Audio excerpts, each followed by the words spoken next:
We bought the apartment together. It was supposed to be the first big step in our marriage, our fresh start, as he called it. I remember the day we signed the papers. He held my hand, smiled that reassuring smile, and for a moment, it felt like everything was exactly as it should be. But a month later, everything shattered. I found the document by accident, tucked in a drawer I rarely opened. Not our document, his. And there it was, in black and white, owner, Andrew Scott. No mention of me. Not even a footnote. I sat at the kitchen table, staring at the paper in disbelief. His words echoed in my head, "This is our home. We're building a future together." Together? What a lie. I didn't scream. I didn't cry. I just sat there in silence, watching the sunlight hit my glass of water, my reflection staring back at me, hard, sharp, and suddenly, different. And that's when it hit me. If he wanted to play dirty? Fine. I could play smarter. My name is Olivia. I'm 32, and I've always been the kind of woman who keeps things together. The planner. The fixer. The one who holds everything steady. But this? This was something I hadn't planned for. And I had to act fast. For the next few days, I kept my cool. Andrew was his usual charming self, smiling, cooking dinner, pulling me close like nothing had happened. No mention of the fact that the apartment we'd bought together was legally his alone. And I played along. I smiled. I laughed. I kissed him back. But inside, my mind was racing. I started making quiet calls, real estate lawyers, financial advisors, anyone who could tell me what my next steps should be. I whispered questions during lunch breaks, kept things vague, left no trace. At night, I lay beside him, replaying every word we'd exchanged, looking for cracks, hints that he knew I was onto him. Nothing. He thought he'd won. Thought I was still wrapped up in his fantasy of our future. Perfect. Because while he played house, I was building something stronger, a plan to flip the script in ways he wouldn't see coming. Every time he kissed my forehead or poured me a glass of wine, I smiled a little bigger. Because soon? He'd realize exactly who he was dealing with. Finding the right lawyer wasn't easy, but when I met Maya, I knew instantly she was the one. She sat across from me in her sleek office, eyes sharp and voice calm, as I spilled everything, the apartment, the discovery, the betrayal I was still processing. "So let me get this straight," she said, adjusting her glasses. "You paid half the down payment, split expenses, but the title deed lists only his name?" I nodded, my fingers twisting in my lap. "Yes. And I only found out by accident." Maya sighed, leaning back. "Unfortunately, on paper, that gives you no automatic claim. But," she leaned in, her eyes glinting, "if we can prove financial contribution, plus intent for shared ownership, and if we hint at deceit, we have leverage." Leverage. The word hit me like a spark. "What do you need from me?" I asked, already scrolling through my phone. "Everything," she replied crisply. "Wire transfers, payment receipts, texts, emails, any proof that you were an equal partner financially and emotionally in this investment." I nodded, determination building in my chest. "I'll get it." And I meant it. The next week became a mission. During breaks at work, I combed through my emails, dozens of threads where Andrew and I discussed furniture, budgets, even color schemes.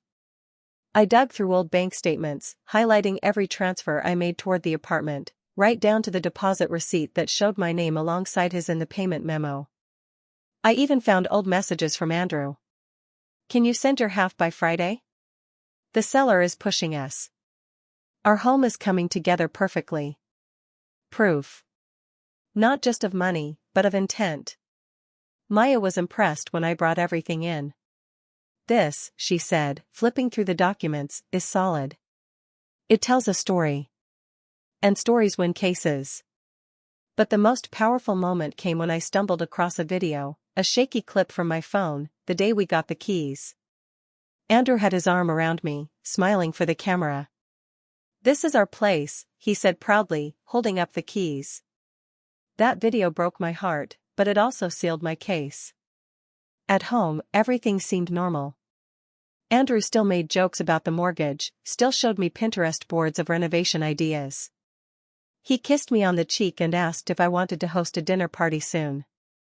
I smiled sweetly. That sounds wonderful. But inside, I was steel.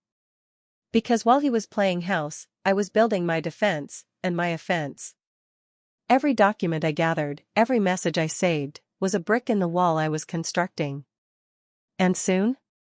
That wall was going to come crashing down, right on top of him. Once Maya and I had everything in place, we made our move. She drafted a formal letter, a polite but firm legal notice addressed to Andrew, outlining my financial contributions and the clear intention of joint ownership. It wasn't aggressive, but it was precise, and legally binding. "This will get his attention," Maya said, sliding the final copy across her desk. "Are you ready?" I nodded, gripping the edge of the table. "More than ready." The letter went out that afternoon. I didn't say a word to Andrew when I got home.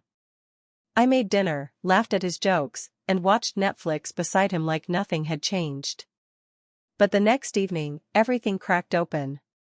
I was in the kitchen when I heard the mail slot clink. A beat of silence, and then, "Olivia." His voice, sharp and clipped. I dried my hands slowly and stepped into the living room. He was standing there, the letter crumpled in his fist, eyes wide with disbelief and something darker, fear. "What the hell is this?" he demanded, waving the paper like it might catch fire. I met his gaze, steady and unflinching. "It's exactly what it says. A formal notice." His jaw tightened.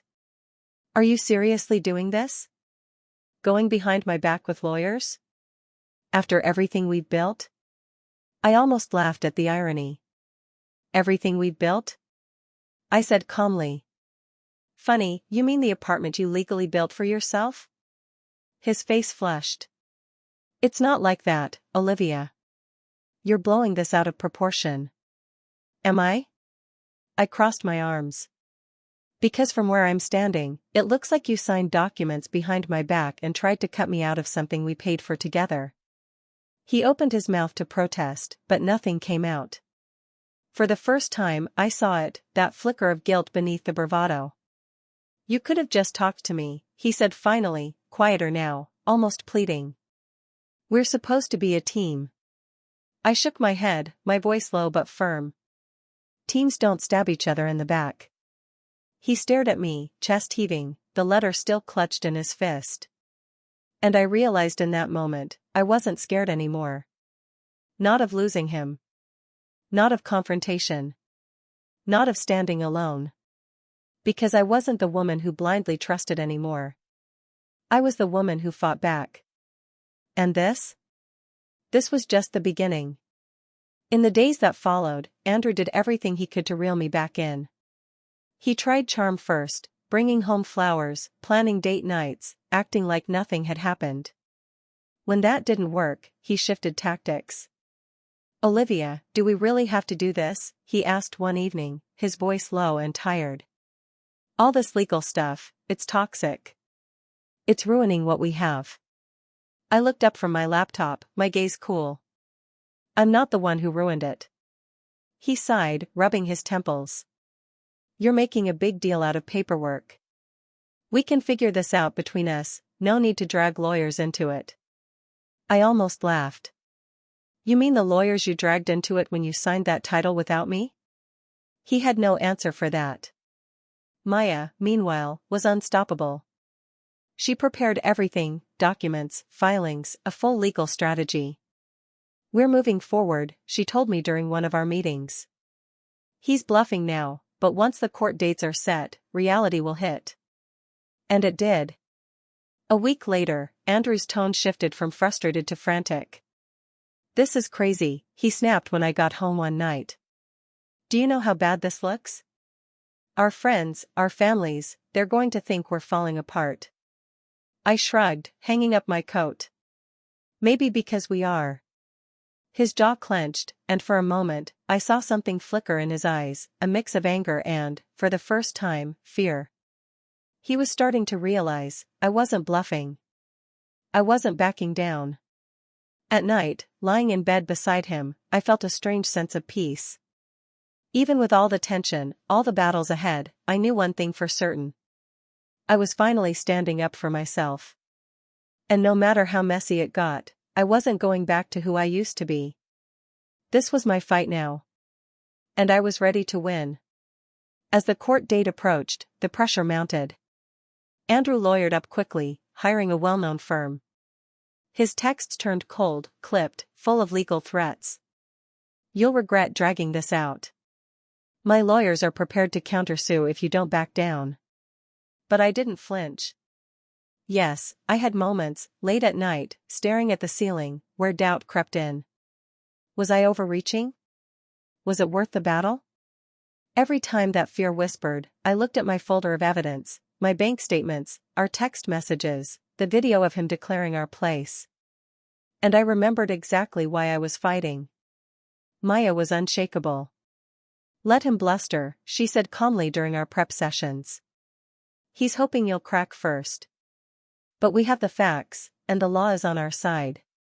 The morning of the first hearing, I stood outside the courthouse, heart racing, breath sharp in my chest. Jenna texted. "You've got this. Don't forget who you are now." Inside the courtroom, I saw Andrew sitting at the other table, his lawyer whispering urgently in his ear. He looked different. Not smug. Not angry. Nervous. For the first time since this started, he wouldn't meet my eyes. The judge reviewed the initial filings, methodically flipping through every page Maya had submitted. Our evidence was thorough, and I watched as the judge nodded slowly, taking notes. "We'll move forward," the judge announced. "All documentation appears sufficient for a formal hearing." I exhaled, my shoulders loosening for the first time in weeks. Walking out of the courtroom, Andrew tried to catch up to me. "Olivia, wait." I stopped, turning slowly. "This doesn't have to go all the way," he said, eyes pleading. "We can settle." Quietly. I met his gaze, my voice steady. "Now you want quiet? You should have thought of that before." He didn't answer. I walked away, the sound of my heels echoing through the marble hallway, each step a quiet victory. And as I stepped outside into the crisp air, one thing was crystal clear. No matter how long this battle lasted, I wasn't fighting for just an apartment anymore. I was fighting for myself. And I was already winning. In the weeks that followed the first hearing, Andrew's attitude shifted again. This time, he came back with an offer. He suggested we settle privately, offering to compensate me for part of my financial contribution. "It's fair," he said over a tense phone call. "Let's not drag this out. I'll transfer you a lump sum, and we can move on." I almost laughed. He wanted me to disappear quietly, for a fraction of what I was owed. I met with Maya to discuss it. She leaned back in her chair, reading over the proposed agreement, her brow arched. "It's a typical move," she said dryly. "Lowball the settlement and hope you're too tired to keep fighting." "But Olivia? This is nowhere near what you deserve." I nodded, my mind already made up. "We're not settling. Not like this." "Good," Maya smiled. "We'll push back, hard." Over the next few days, we prepared a detailed counterproposal, outlining exactly what I was entitled to, my full financial contribution, plus damages for deception and breach of trust. It wasn't just about the money anymore, it was about principle. Meanwhile, I found myself changing in ways I hadn't expected. I no longer second-guessed every decision. I didn't shrink back from confrontation. Instead, I walked taller, spoke clearer, and trusted my own instincts like never before. Even Jenna noticed. "You're different now," she said one night over dinner. "Stronger. Sharper." I smiled. "I feel it too. And honestly, I'm proud of her. Her? The woman I've become." That weekend, Andrew texted me again, a frustrated message filled with thinly veiled threats about how ugly things could get if I didn't reconsider. I didn't even reply. Because by now, I knew exactly who I was dealing with. And more importantly, I knew exactly who I had become.